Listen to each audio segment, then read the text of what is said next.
Morning TV నేను నీరజ. బులెటిన్లో ముందుగా హెడ్లైన్స్ చూద్దాం. రాళ్లపుదుకూరు ఎస్ఐపై డీఎస్పీకి ఫిర్యాదు చేసిన సురేష్. క్రిస్మస్ వేడుకల్లో పాల్గొన్న మాజీ మంత్రి గుంటకల్ల జగదీష్ రెడ్డి. లాలాపేట్ పురవీధుల్లో ఘనంగా అయ్యప్ప స్వామి రథోత్సవం. చలేని మహానాయకుడు వాజ్పేయి. చంద్రబాబుకు ప్రధాని మోదీ కీలక బాధ్యతలు. వాజ్పేయి శత జయంతి ఉత్సవాల సందర్భంగా ఘన నివాళులు అర్పించిన పుర ప్రముఖులు. మోహన్ బాబు అరెస్టుకు సిద్ధమైన పోలీసులు. శ్రీ షిరిడి సాయిబాబా దేవాలయంలో వార్షికోత్సవ వేడుకలు.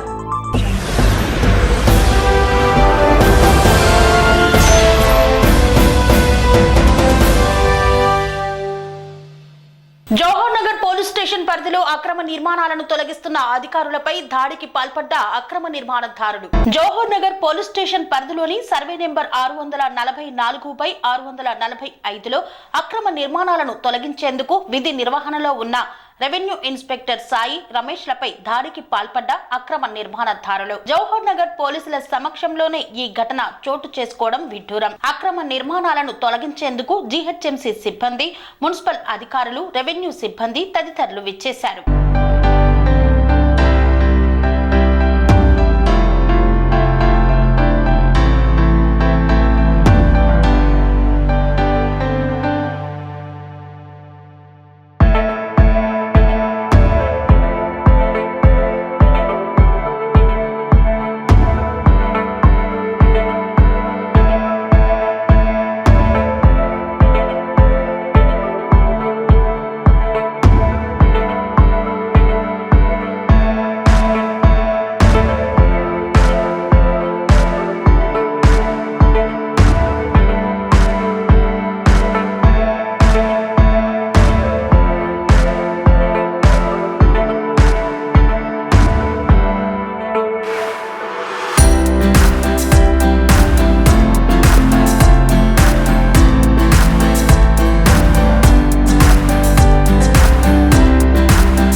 తక్షణమే వైజాగ్ కు తరలిపోవాలని డిమాండ్ చేసిన ప్రొఫెసర్ గాలి వినోద్ కుమార్. తెలంగాణ సినిమా ఇండస్ట్రీని 1956 నుండి దోపిడీ చేసి లక్షల కోట్లు సంపాదించిన ఆంధ్ర ఫిల్మ్ ఇండస్ట్రీ తక్షణమే వైజాగ్ కు తరలిపోవాలని దక్షిణాది joint action committee chairman professor doctor Gali Vinod Kumar డిమాండ్ చేశారు. తాల్నాకలోని ఆయన కార్యాలయంలో Telugu film director association joint secretary doctor Kasturi Srinivas, Telangana cine musician union అధ్యక్షులు రమణ, ఓఘేటి Chitrapuri Sadhana Samiti general secretary doctor CH Bhadra, Telangana music director Vishnu Kishore, director GJ Raja, KS Reddy studio అధినేత శ్రీనివాస్ రెడ్డిలతో కలిసి ఏర్పాటు చేసిన సమావేశంలో పాల్గొన్నారు. ఈ సందర్భంగా గాలి వినోద్ కుమార్ మాట్లాడుతూ తెలంగాణ వచ్చి 11 ఏళ్లు గడిచిన ఇక్కడే పరాన్న జీవుల్లా తిష్టవేసి తెలంగాణ కవులు, కళాకారులు, నిర్మాతలు, హీరో హీరోయిన్లు, కార్మికులు, కర్షకుల అవకాశాలను దోపిడీ చేసిన Andhra cinema industry common capital period అయిపోయినా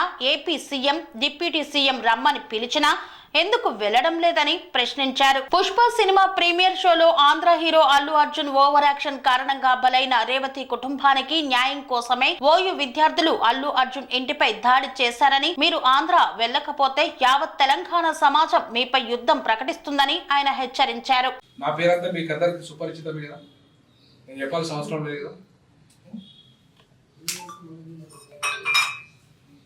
దక్షిణాది జాయింట్ యాక్షన్ కమిటీకి జాతీయ అధ్యక్షుని నేను. మాది మొత్తం 6 రాష్ట్రాలలో మా కమిటీలు ఉన్నాయి. ఇవాళ క్రిస్మస్ ఉన్న కారణంగా రేపు ఇక్కడున్న కమిటీ ఏదైతే తెలంగాణ స్టేట్ కమిటీలో ముఖ్యమైన నాయకులంతా వాళ్ళ ఊర్లలో ఉన్నారు. కాబట్టి ఇవాళ ఈ సినిమా ఇండస్ట్రీ గురించి మనము చాలా ముఖ్యంగా తెలంగాణ సినిమా పరిశ్రమ ఎంత దివాలా తీసిందంటే, ఆంధ్రలో బాగానే ఉన్నారు. ఇవాళ తెలంగాణకు రావాల్సిన 85% వాటా అది డైరెక్టర్ రంగంలో కానీ, సినిమా హీరోలు కానీ, హీరోయిన్లు కానీ, ప్రొడ్యూసర్స్ కానీ, మ్యూజిక్ డైరెక్టర్ కానీ, అట్లాగే ఇంకా అన్ని చిత్రపురి కాలనీల వాటా కానీ, ఇట్లా మొత్తం సినిమాలో బడ్జెట్ విషయంలో కానీ, ఏ పదవుల విషయంలో కానీ, ఏ విషయంలో కూడా ఇంతవరకు సినిమా తెలంగాణ వాళ్ళకు అవమానం చేసిన చరిత్ర, ఘన చరిత్ర కేసీఆర్ గారు 10 ఏళ్ళ చరిత్ర. ఎందుకంటే ఆయన ఆంధ్ర వాళ్ళతో కుమ్మక్కైపోయి వాళ్ళ తెలంగాణకు రావాల్సిన వాటాను రానియకుండా ఆయన ఇప్పటిదాకా 10 ఏళ్ళు తెలంగాణ సినిమా ఎవరి కవులను, కళాకారులను, రచయితలను అందరినీ అవమానపరిచాడు. ఒక రకంగా చెప్పాలంటే పూర్తి స్థాయిలో అవమానపరిచి ఇవాళ వాళ్ళకి ఎవ్వరికి కూడా అవకాశాలు రానియకుండా చేసి పూర్తిగా అల్లు అర్జున్ లాంటి దున్నపోతులను, అట్లాగే చిరంజీవి, నాగార్జున, లేకపోతే ఇంకా వాళ్ళ పేర్లు ఎవరెవరు, బాలకృష్ణ,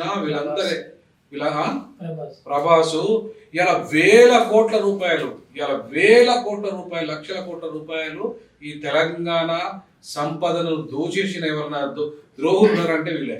సినిమా ఇండస్ట్రీని దోచేసిన చరిత్ర అంటే ఎవరిదన్నా ఉందంటే వీళ్ళదే చరిత్ర. ఒక 3 కుటుంబాలు, 3 కులాలు, మొత్తం ఆంధ్ర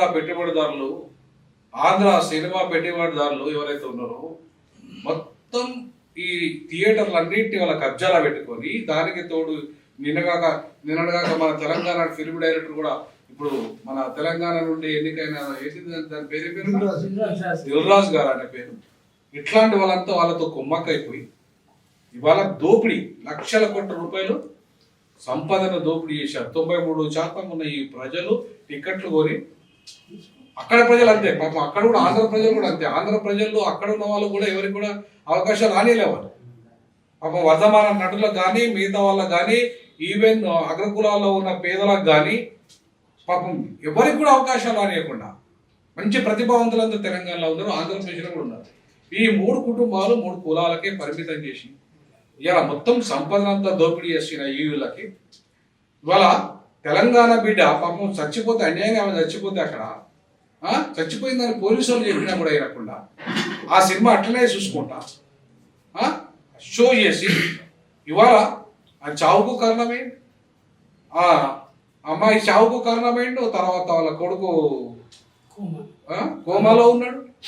అయినా సరే వాళ్ళకి పట్టింపు ఉంటుంది. ఇప్పటికి 14 రోజులు అయిందో దగ్గర 14 రోజుల వరకు కూడా ఒక పైసా ఇవ్వకుండా నిన్న మన పోరగాళ్ళు ఉస్మానియా పోరగాళ్ళు పోయి లొల్లి చేస్తే వాళ్ళు రాళ్ళు వేస్తే, ఇంటి మీద రాళ్ళు వేస్తే ఇవాళ దిగచ్చి 50 లక్షల వరకు ఏదో ప్రకటించినట్టున్నారు అన్నా. మైత్రి మూవీ మేకర్స్ వాళ్ళు అంటే ఇవాళ మేము మా వాళ్ళు మళ్ళా తిరిగి మీ మీద యుద్ధం చేస్తే తప్ప, మీ మీద రాలేస్తే తప్ప మాకు న్యాయం జరిగే పరిస్థితి ఇక్కడ తెలంగాణ లేదు. అందుకే అవుట్ రైట్ గా తెలంగాణ ఇవాళ మొత్తం సినిమా రంగం అంతా కూడా యుద్ధం ప్రకటించే దాకా చూసుకోవద్దని. తెలంగాణ సినిమా రంగం ఎట్లా ఉందో తెలుసు కదా. ఉస్మానియా కేంద్రంగా సాగిన మరో ఉద్యమానికి పిలిపిస్తాం. మేము ఓయూ జేఏసీ విద్యార్థులు చేసి దాన్ని సమర్థిస్తున్నాం. వాళ్ళందరూ వెళ్ళిపోయేదాకా యుద్ధం ఆగదు. వీళ్ళందరూ ఆంధ్ర సినిమా ఇండస్ట్రీ వైజాగ్ తరలి వెళ్ళేదాకా ఉస్మానియా విద్యార్థులు ఎట్లయితే చేశారో అట్లాంటిది మొత్తం యావత్ తెలంగాణ విద్యార్థులు అంతా చేస్తారు. పిలిపిస్తాం, మేమే పిలిపిస్తాం. ఓ ప్రొఫెసర్గా, తెలంగాణ ఉద్యమకారునిగా మేమే పిలిపిస్తాం. మీరు వైజాగ్ మీ మొత్తం తట్టా బుట్ట చదువుకొని ఇప్పుడు సంక్రాంతి రాబోతున్నది. మీరు తట్టా బుట్ట చదువుకొని వెళ్ళి అక్కడే సెటిల్ కావాలి, అంతేగాని ఇంకా దోపిడీ చేయడానికి మీకు అధికారం లేదు. లాజికల్గా లీగల్గా ఆల్రెడీ అక్కడ మిమ్మల్ని ముఖ్యమంత్రి గారు ఇన్వైట్ చేశారు, ఉప ముఖ్యమంత్రి గారు ఇన్వైట్ చేశారు. అక్కడ మీరు ఎందుకు పోతున్నారు అక్కడికి? ఎందుకు ఇక్కడే మమ్మల్ని దోపిడీ చేస్తున్నారు, మమ్మల్ని అన్ని చేస్తున్నారు, మాకు అవకాశాలు ఒకటి చేస్తున్నారు. అయినా 10 ఏళ్ళే కదా ఉమ్మడి రాజధాని 10 ఏళ్ళు అయిపోయింది కదా. 10 ఏళ్ళ తర్వాత మీకు ఏం హక్కు ఉంది ఇక్కడ? 10 ఏళ్ళ తర్వాత మీకున్న హక్కు ఏంటంటున్నా నేను. మీకు ఎలాంటి హక్కు లేకపోయినా ఇక్కడ మా అనే పేరు మీద, అంటే ఇవాళ తెలుగు అనే పదం పేరు మీద, తెలుగు అవసరం లేదు మాకు తెలంగాణే కావాలి. అర్థమైందా? 15% మీకు వాటా ఇస్తాం. ఆంధ్ర ఒకటే కాదు, మొత్తం దక్షిణాదికి 15% వాటా ఇస్తాం. 85% వాటాలో సినిమా రంగంలో మాకే రావాలి. అది సినిమా హీరోల నిర్మాతల, లేకపోతే ఇంకా ఏది చిన్న కార్మికుల నుండి మొదలుకుంటే 24 క్రాఫ్ట్స్ 85% వాటా మాకే ఉండాలి. మీ స్టూడియోలంతా అక్కడ పెట్టుకోకండి వైజాగ్లో. మా ప్రభుత్వానికి స్వాధీనం చేయండి, లేదా మాకు లీజుకి ఇవ్వండి. మా తెలంగాణ డైరెక్టర్లకు లీజుకి ఇవ్వండి, మా మ్యూజిషియన్స్కి లీజుకి ఇవ్వండి, మా తెలంగాణ సినిమా హీరోలకు లీజుకి ఇవ్వండి. ఇవాళ రేవంత్ రెడ్డి గారు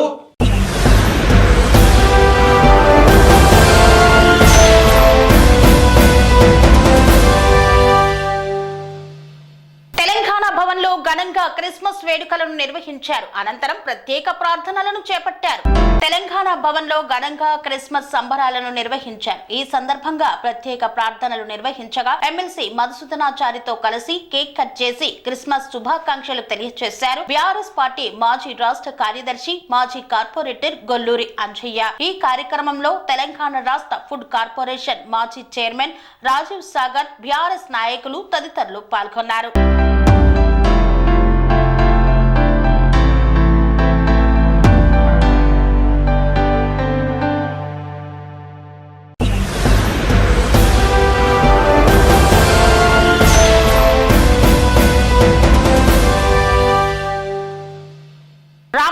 మండల కేంద్రంలోని శ్రీ షిరిడి సాయిబాబా దేవాలయంలో వార్షికోత్సవ వేడుకలను ఘనంగా నిర్వహిస్తున్నారు. మెదక్ జిల్లా రామాయంపేట మండల కేంద్రంలోని శ్రీ షిరిడి సాయిబాబా దేవాలయంలో వార్షికోత్సవ వేడుకలు ఘనంగా నిర్వహిస్తున్నారు. 19వ వార్షికోత్సవాన్ని పురస్కరించుకొని 2 రోజుల పాటు నిర్వహించే వేడుకల్లో భాగంగా మొదటి రోజు గణపతి పూజ, పుణ్యావచనం, అఖండ దీపారాధనతో ప్రారంభించారు. బుధవారం 2వ రోజు స్వామివారికి సుగంధ ద్రవ్యాలు, పంచామృతాలతో అభిషేకాలు నిర్వహించి ధూపదీప నైవేద్యాలను సమర్పించారు. భక్తులకు దర్శనం కల్పిస్తున్నారు.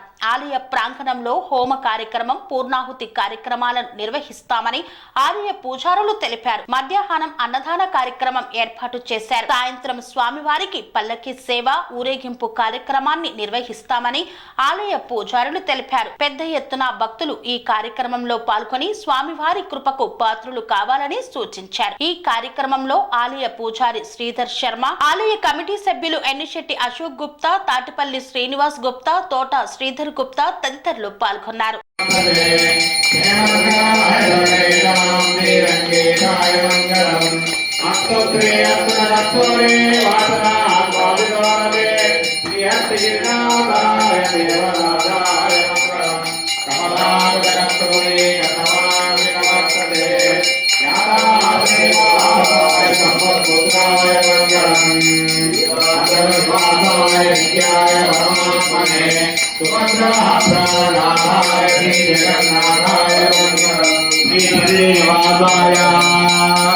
ద్వారకామాయ వారినే శ్రీ సాయినాథాయ మంగళం మంగళాయ మహారాజాయ పూర్వమే సర్వైక పూర్వే ఆచార్యై సత్కృతాయ మంగళం తత్తిష్ణా పరమపరదావతంది దూరయః దివి వచక్రాదంతప్రామోల్గన్యో జాగృవారుగంధతే విష్ణోర్య పరమం పదం పర్యాప్య అనంతరాజాయ సర్వజ్ఞామోతి రాత్తపత్త మహద్భవతి శాప్యై సర్వస్య దిక్యై సర్వం పురస్తాద్యమదాజాన చక్ర విద్వాన్ విదచ్చత్రస్య తదేవం విద్వానమృతయ భవతి నాన్య పంథా అయనాయ విద్యతే ఓం గః సత్యేంద్ర పురుషః దేవం విశ్వం నారాయణం దేవమక్షరం పరమం విశ్వమేవేదం పురుషం. పుట్టినరోజు కావచ్చు, మీ పెద్దల జ్ఞాపకార్థం కావచ్చు, ఏదైనా గోరు విరాళాలు ఇస్తూ ఆ విగ్రహాలను ఎవరైనా దాతలు ముందుకు వచ్చినట్లయితే మీ మిత్రులకు, బంధువులకు అందరికీ తెలియజేయండి. చుట్టూ ఉన్న 30 గ్రామాల వారికి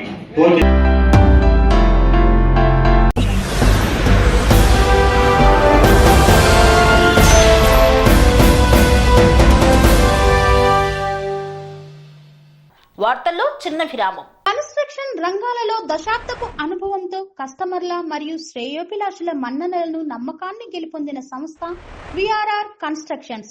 నాణ్యతకు, నమ్మకానికి మారుపేరు విఆర్ఆర్ కన్స్ట్రక్షన్స్.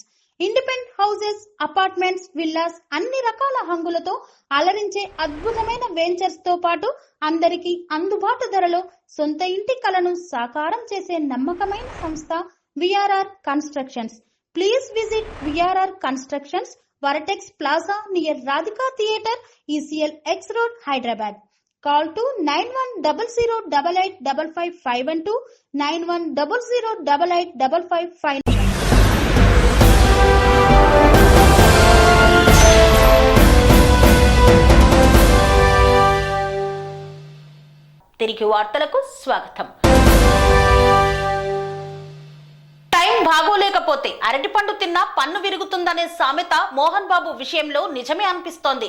ఏ క్షణమైనా మోహన్ బాబును అరెస్టు చేసేందుకు సిద్ధమవుతున్నారు పోలీసులు.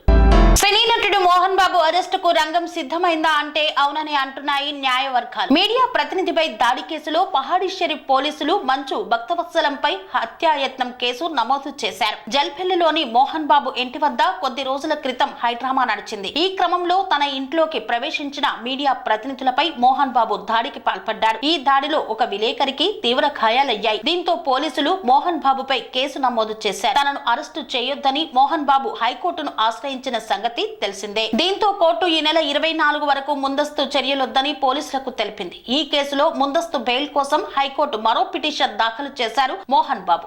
ఈ పిటిషన్ ను హైకోర్టు కొట్టేసింది. ఆ గడువు నేటితో ముగియడంతో రాచకొండ పోలీసులు మరోసారి మోహన్ బాబు విచారణకు పిలువనున్నారు. ఈ నేపథ్యంలో ఆయన్ని అరెస్టు చేసే అవకాశాలున్నాయని చెప్తున్నారు. మోహన్ బాబు ఎక్కడ ఉన్నారు అన్న పూర్తి వివరాలు తెలుసుకోవడానికి పోలీసులు ప్రయత్నం చేస్తున్నట్లు తెలుస్తోంది. ఒకవేళ నోటీసులు జారీ చేసిన తర్వాత కూడా మోహన్ బాబు హాజరు కాకపోతే ఆయన అరెస్ట్ అవ్వడం ఖాయమని తెలుస్తోంది. మరి మోహన్ బాబు విచారణకు వస్తారా, లేక పోలీసులు తమ పని తాము చేసుకుపోతారా? చట్టం పుష్ప విషయంలో ఒకలా, పెదరాయుడు విషయంలో మరోలా ప్రవర్తిస్తుందా అనేది ఉత్కంఠంగా మారింది. మరోవైపు మోహన్ బాబు ఎక్కడ ఉన్నారన్నది సస్పెన్స్ గా ఉంది.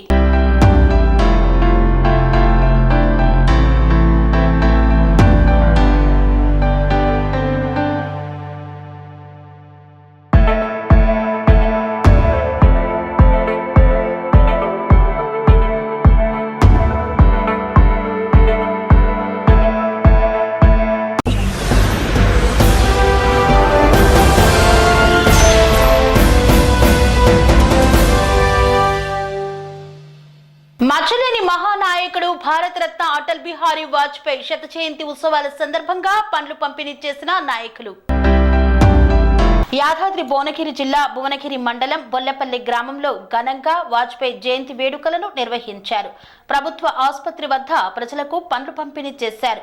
ఈ సందర్భంగా బీజేపీ జిల్లా నాయకులు ధరణికోట నరసింహ మాట్లాడుతూ అటల్ బిహారీ వాజ్పేయి జీవితాన్ని ఆదర్శంగా తీసుకొని రాజకీయాల్లో యువత రాణించాలని ఆయన పిలుపునిచ్చారు.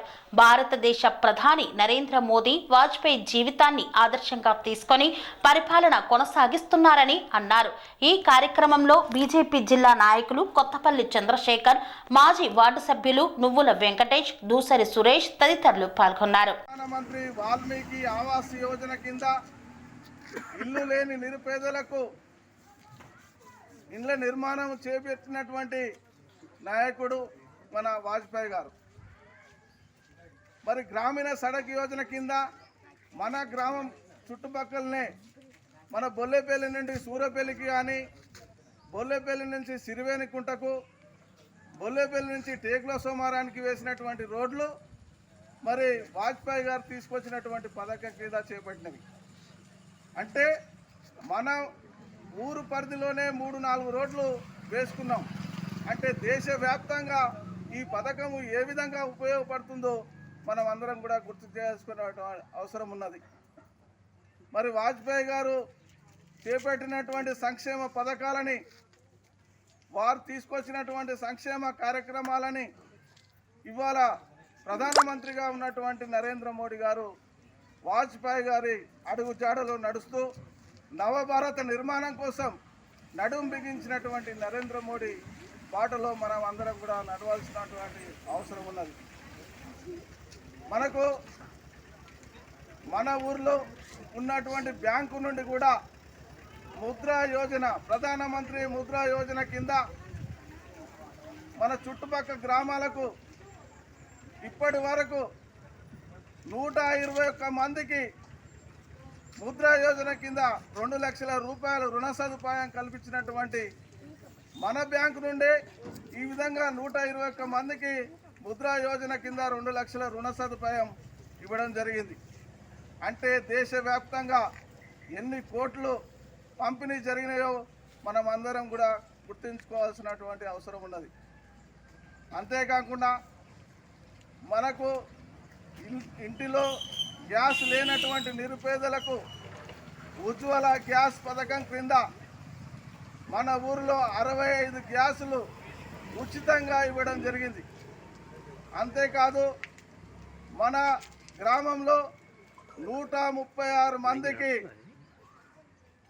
బాత్రూమ్లు, అంటే అటాచ్డ్ బాత్రూమ్ల కింద ఒక ఇంటికి 12,000 రూపాయలు నేరుగా కేంద్ర ప్రభుత్వం ఇవ్వడం జరిగింది. అంటే ఈరోజు దేశంలో అనేక సంక్షేమ పథకాలను తీసుకొచ్చినటువంటి అటల్ బిహారీ వాజ్పేయి అడుగుజాడలో నడుస్తున్నటువంటి నరేంద్ర మోడీ నాయకత్వాన్ని మనమందరం కూడా బలపరచాలి.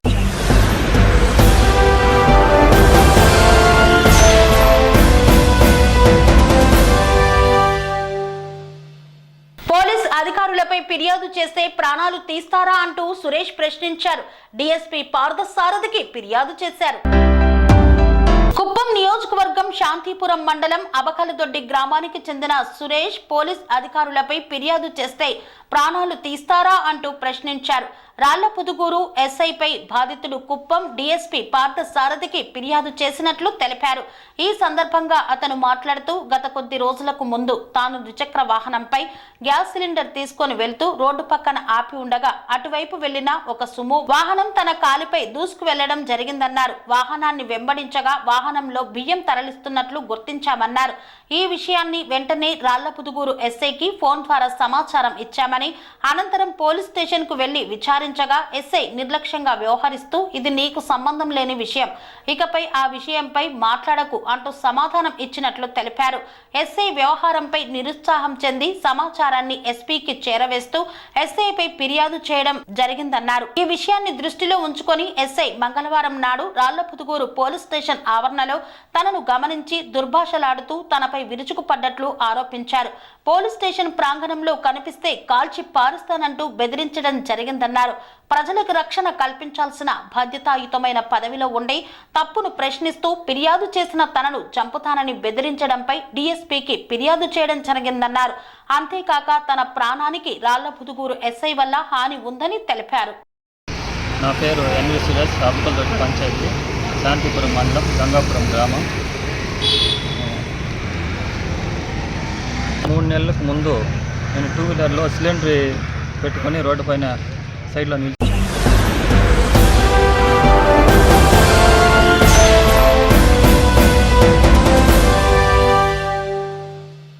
లాలాపేట పురవీధుల్లో అయ్యప్ప స్వామిని రథయాత్రలో ఊరేగిస్తూ భిక్షాటన చేసిన అయ్యప్ప స్వాములు. లాలాపేట శ్రీ లక్ష్మీ గణపతి సాయి అయ్యప్ప స్వామి దేవస్థానం ఆధ్వర్యంలో గత 33 సంవత్సరాలుగా రథోత్సవం, భిక్షాటన, మండల పూజ నిర్వహిస్తున్నట్లు ఆలయ కమిటీ సభ్యులు తెలిపారు.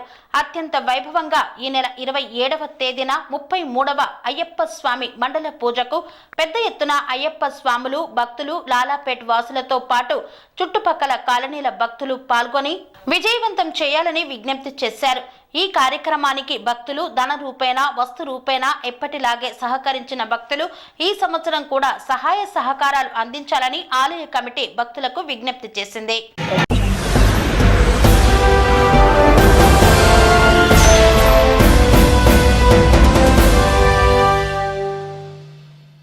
ఇంతటితో వార్తలు సమాప్తం. మరిన్ని అప్డేట్స్ కోసం చూస్తూనే ఉండండి TR9 టీవీ.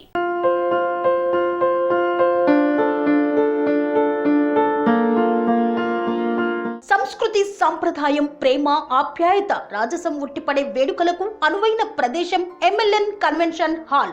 కని విని ఎరుగని రీతిలో జరిగే మీ ఇంటి కళ్యాణ వైభోగానికి అందమైన కళ్యాణ వేదిక MLN convention hall. MLN convention hall ప్రత్యేకతలు: సువిశాలమైన wedding halls, centralise AC, banquet hall మరియు విశాలమైన డైనింగ్ హాల్. వధువరుల కోసం ప్రత్యేక AC మరియు నాన్ AC గదులు. నక్షత్రాల వెలుగులో పచ్చని పచ్చికపై పార్టీల కోసం అనువైన గార్డెన్. MLN కన్వెన్షన్ లో CCTV పర్యవేక్షణతో పూర్తి భద్రత.